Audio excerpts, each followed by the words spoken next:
Welcome to அம்மாஸ் குட்டி kitchen. இன்னைக்கு ரொம்ப சிம்பிளான 5 நிமிஷத்தில் செய்யக்கூடிய ரொம்ப ஹெல்த்தியான மார்னிங் டிஃபன் தான் பார்க்க போகிறோம்.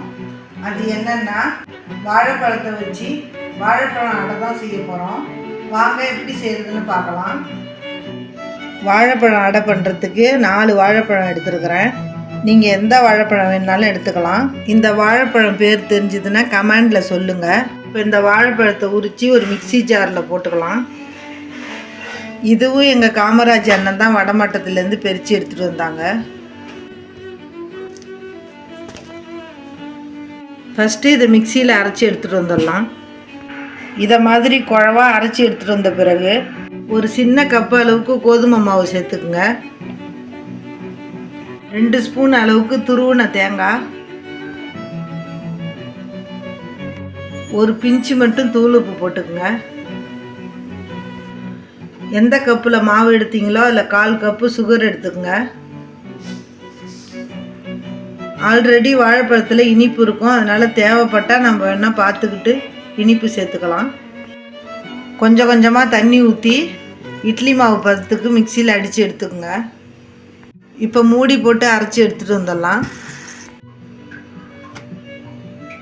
இந்த அளவு இட்லி மாவு பதத்துக்கு இருக்கணும். இந்த டைமில் நீங்கள் டேஸ்ட்டு பார்த்து ஜீனி தேவைப்பட்டால் சேர்த்துக்கலாம். இதை ஒரு பவுலில் மாற்றிக்கலாம். ரொம்ப ஈஸியாக மாவு ரெடி பண்ணியாச்சு. நேற்று கேட்ட கேள்விக்கான ஆன்சர் ஒட்டகம். கரெக்டாக ஆன்சர் பண்ணவங்களுக்கெல்லாம் வாழ்த்துக்கள். இன்றைக்கான கொஸ்டினும் சப்ஸ்கிரைபர் கமெண்டில் கேட்ட கொஸ்டின் தான். கை இருக்கும் மரம் எது?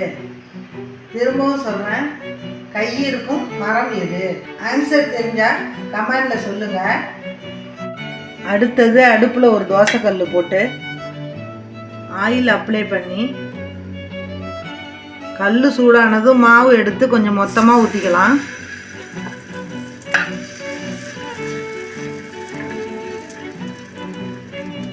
இதை மாதிரி ஊற்றி சிம்மில் வச்சு வேக விட்டுருங்க.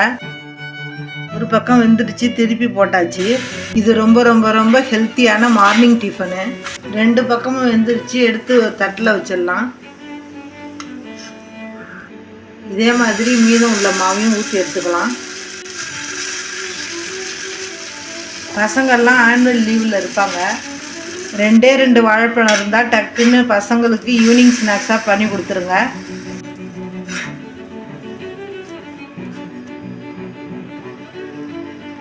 அவ்வளோதான், ஹெல்த்தியான வாழைப்பழம் அடை ரெடி ஆயிடுச்சு.